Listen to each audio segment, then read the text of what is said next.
Support for Higher Education in Focus comes from the Penn State Alumni Association, serving alumni and alma mater for 145 years. On the web at alumni.psu.edu. Penn State Bookstore, improving the student experience at Penn State with philanthropic support of student causes throughout the university. On the Hub lawn or at psu.bncollege.com. The attorneys of McNeese, Wallace, and Nurek. Your mission, your goal, your lawyers. More at mwn.com. And from viewers like you, thank you.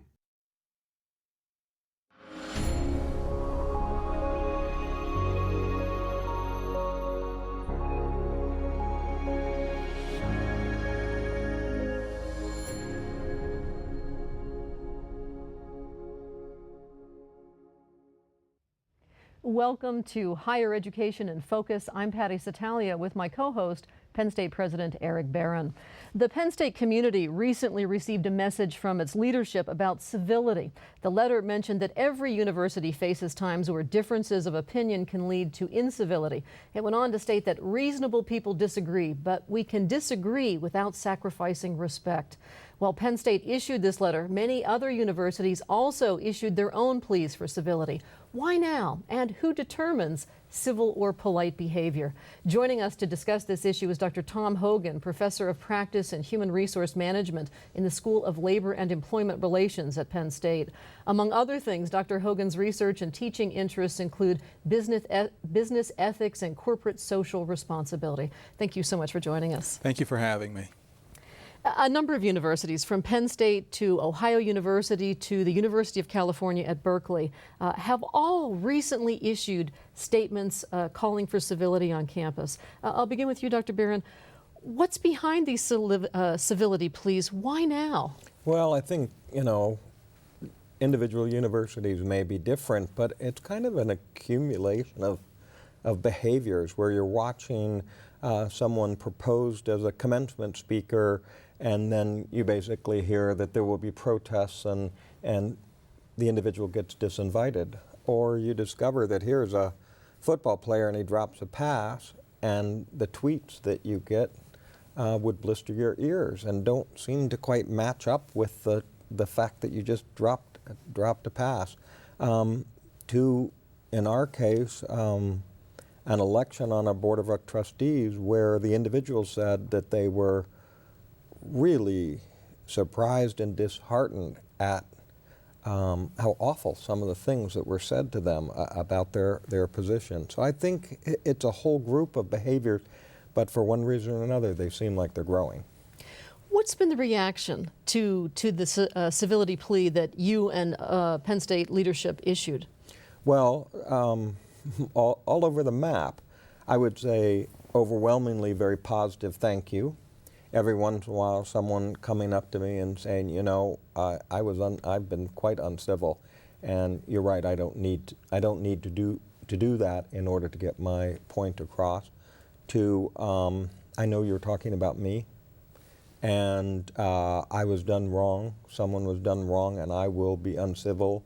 If I want to be. If I want to be, which of course is their right. To every kind of topic you can imagine, like for instance, yes, I know we have trouble talking about global warming, and we really should do a better job. So it was really all over the map. I read the first 400 emails. Dr. Hogan, who decides what is civil behavior? Well, I think when we're talking about civil behavior, you have to talk about what community you're talking about. There are a variety of communities. The family unit. Are we talking about a university community? Are we talking about a nation? So I think you have to start there. Obviously, with the family unit, it's the parents that are teaching their children values and what is civil behavior, what is expected of them. For a university, we have a variety of stakeholders. We have the leadership team, we have faculty, we have staff, we have students, we have alums. And I think civil behavior is defining it and establishing it is a collaborative process. And I think it needs to involve all of those key stakeholders in coming to some understanding and agreement of what is expected behavior of those in the community. So I think it's a collaborative process, but I think the leadership team must lead. And can you tell whether it's civil or uncivil? Is there a... Well, I think it's an interesting thing, what is civil and what is uncivil. I talk to my students about that, and a lot of people give examples, for instance, of student-faculty interaction. And we talk about the younger generation in terms of we're a digitally connected world, and the texting, and students talking while faculty are talking, teaching in the classroom, being late. Then students talk about faculty behavior because they have a different view, a different perspective, and I think that's part of this whole idea of civility. It's being respectful, respecting ourselves, respecting others, and being tolerant of different perspectives and point of views. Our students here have a different perspective on what is acceptable and what is not acceptable behavior. But I study a lot of organizations, I study leaderships, I study multinational corporations, and so that would be the workplace, that community. It's up to that community, led by the leadership team, to establish what are the values of that organization and what will be accepted, what will be recognized, what will be rewarded. So it's a collaborative effort, and I think the community decides, leadership leads. It's interesting because you talked about rewarding, and the reality seems to be that we value civility, but we often reward rudeness. Take, for example, someone who does some of the things you mentioned earlier, booing or those sorts of things. They often get a lot of applause and sometimes become the hero in their community. Well, I think it's interesting because here at the university, we are a microcosm of society. And so we're influenced by other forces. I think as a way to differentiate ourselves, we see, for instance, in the political arena, these kind of behaviors. Politics has become very partisan. It appears to be a zero-sum game. Someone has to lose, someone has to win. And so as a way to gain support, financial and otherwise, we see people taking positions, sometimes hard positions, sometimes positions and behaviors that we would consider not civil, I think, to differentiate themselves from others. And then, it becomes an interesting phenomenon because I can see that the two of us would run against each other in that campaign, and I would run against a party, and I could say all sorts of obnoxious things, but then after the election I'm going to come in the door and hope to work with you. And does that work? Well, I don't think very well, and I think right now, I just heard a report on the way over here about the Congress. I think it's very difficult that after a campaign that's characterized by attack ads where you're doing mudslinging, character assassination, it's really difficult to reach across the aisle afterwards and to come together in a bipartisan way to pass some legislation or to address. I mean, people remember, we have memories, and I think it's very difficult. And I think you see that reflected in the Congress right now. But does that behavior influence the way the rest of us behave? In other words, if politicians behave badly or if members of the Board of Trustees behave poorly, does that reflect how or influence how we'll behave? I believe it does. And I believe when people see behavior and where media broadcasts that kind of behavior, we may begin to believe that that's acceptable behavior. And so clearly, I think when we see these kind of behaviors occur, we need to hold people accountable for their behaviors. And we need to be very clear on what's accepted and what's not acceptable. And that's very difficult in a very diverse society where you have people who are very different, come from different backgrounds, different views, different values. But yet I would say that the reason why values are important and the reason why civility, things like mutual respect and tolerance is so important is so that we can interact together, live together in community successfully.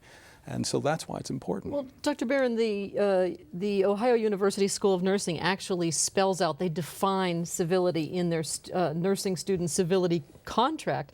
Civility is behavior that, 1, shows respect toward another, 2, causes another to feel valued, 3, contributes to mutual respect, effective communication, and team collaboration. And so I wonder, does Penn State or do all universities need a policy, a civility policy, or is this more about awareness? Well, I suspected more about awareness. The interesting thing about it is that I would place my definition of civility more in the line of promoting free speech and promoting discourse.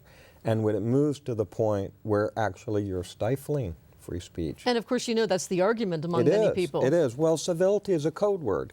It's been used in enough times and places for people to sit there and say, he or she is trying to make me quiet.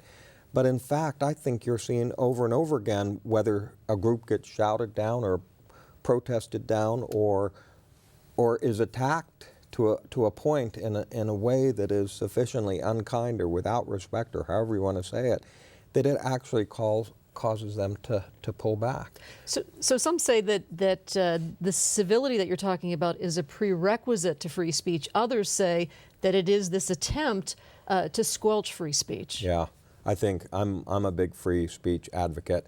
I will defend anybody's right to say anything, however obnoxious it is.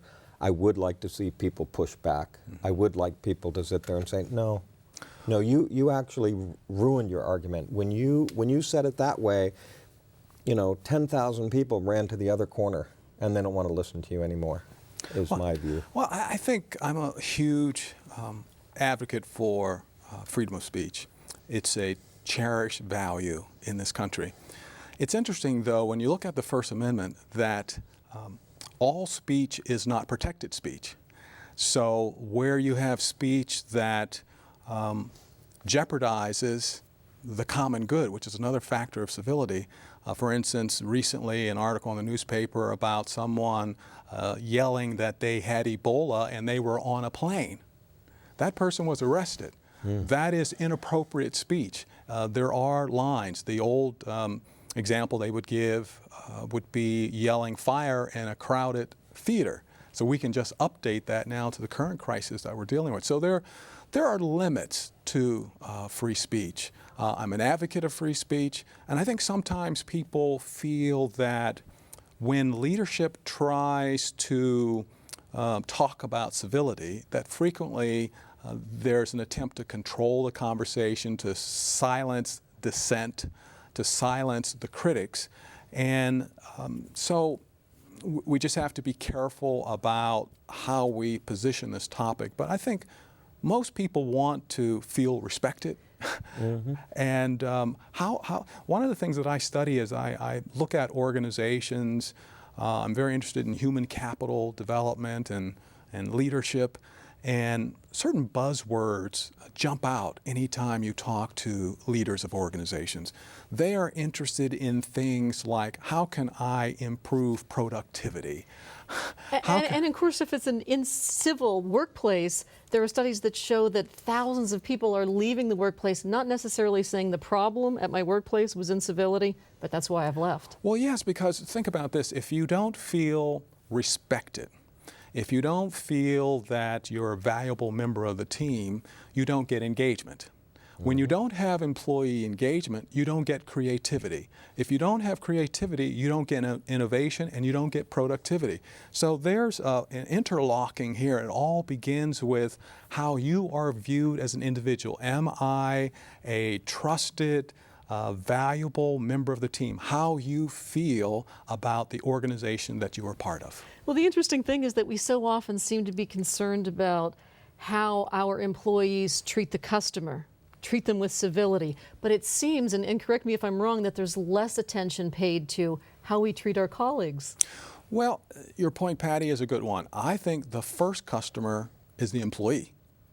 You have to demonstrate what expected behavior looks like. We want to excite our clients and our customers? Well, first we must excite our employees. We must share with them and demonstrate what excellent customer service looks like, so that when they're interfacing with the external customer, that they have seen it, they know what it looks like. And so I think that's very important in organizations. You know, one of the things I'm keenly interested in is this behavior changing? And is it related to the fact that we've developed a digital world in which you can be anonymous? Because so much of the things that strike me as being very negative, you're reading as a post or a tweet, and then that makes me wonder, is this leaking into our everyday behavior? Are there studies that suggest that the civility of our country is changing?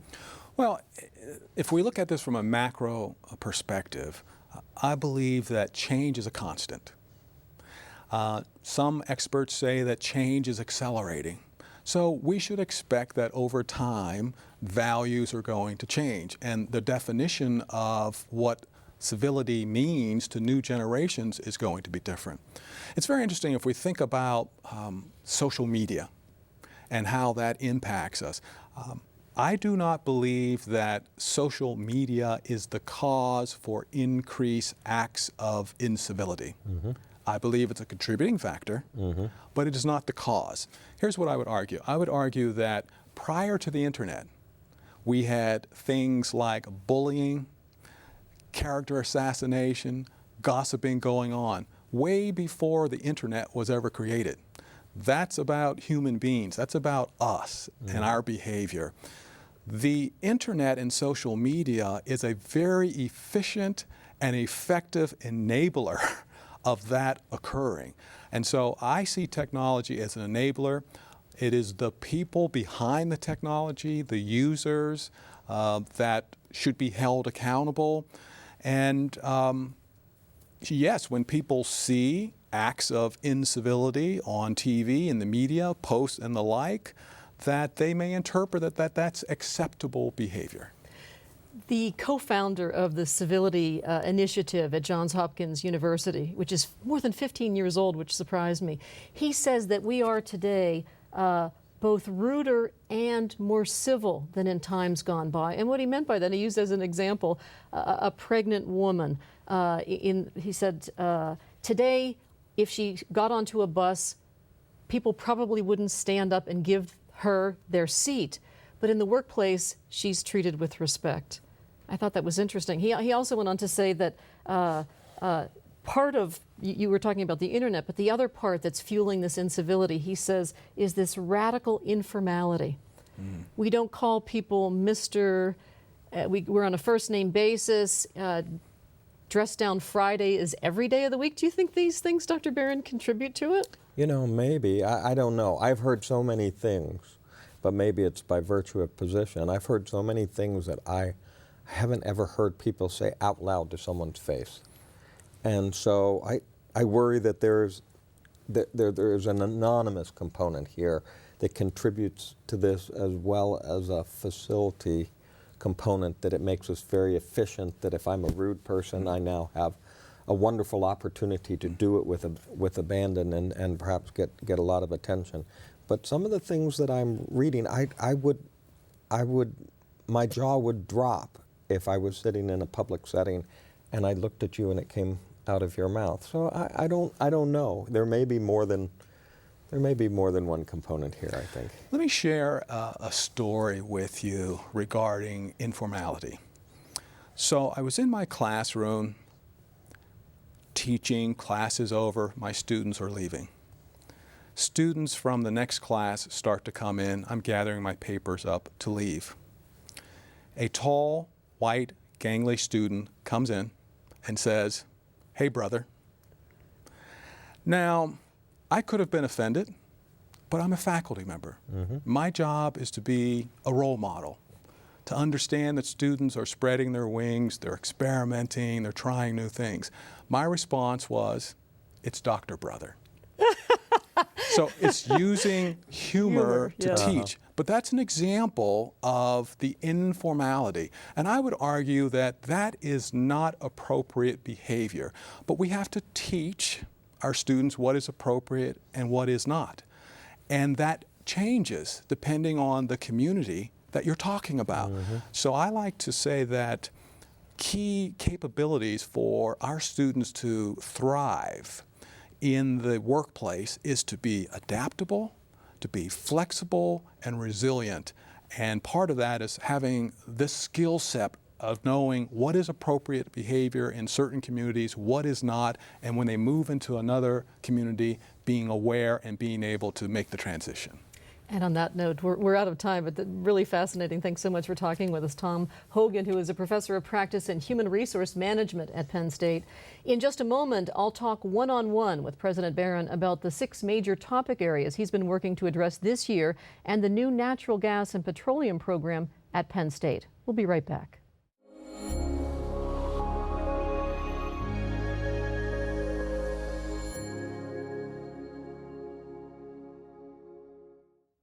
We're back with Penn State President Dr. Eric Barron. In May, you announced 6 major areas that you want to focus on as president of Penn State.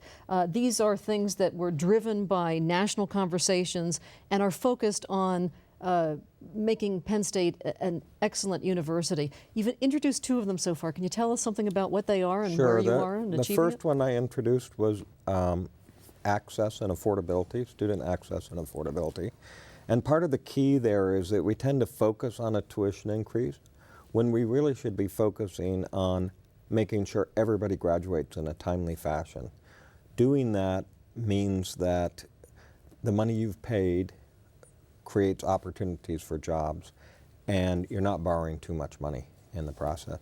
So already we've put together quite a team of people and outlined about 15 different topics of ways in which we can save students money on their way to getting their degree and to make sure that people don't borrow too much in the process.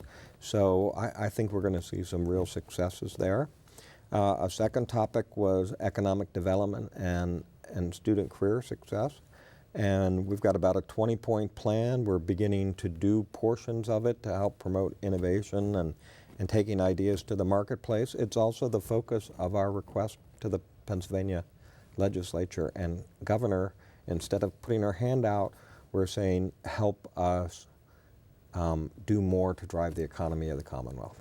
Well, speaking of doing more, on September 24th, GE announced that it will invest up to $10 million in Penn State to establish what it calls the Center for Collaborative Research on Intelligent Natural Gas Supply Systems. What does this mean for Penn State? Okay, so this is just a perfect example because this is a case where our capabilities and the skill and knowledge of our faculty in collaboration with a major company and an important company is able to work to do things more efficiently and more effectively, and at the very same time you're educating your students in what's really state of the science.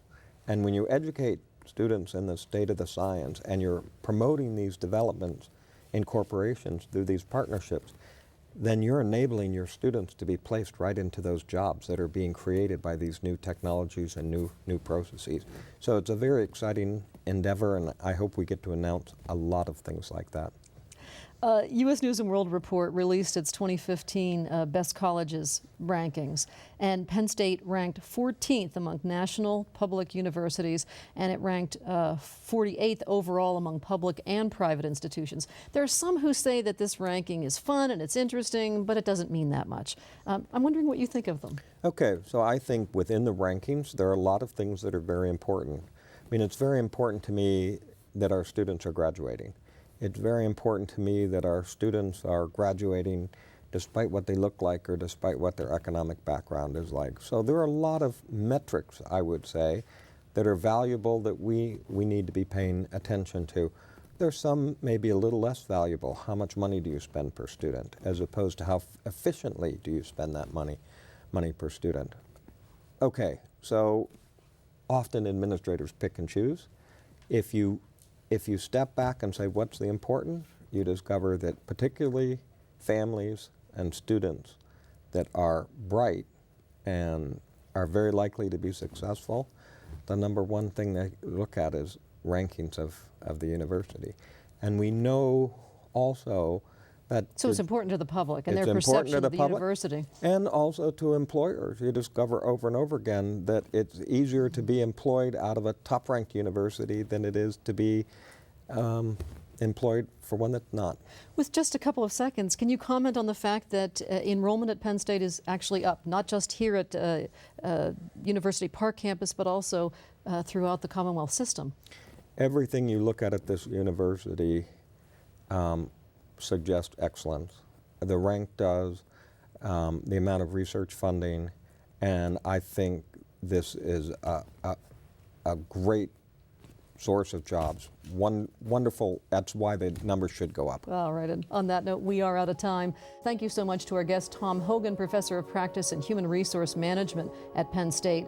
With Penn State President Dr. Eric Barron, I'm Patty Satalia. For all of us here at Penn State Public Media, thanks for joining us.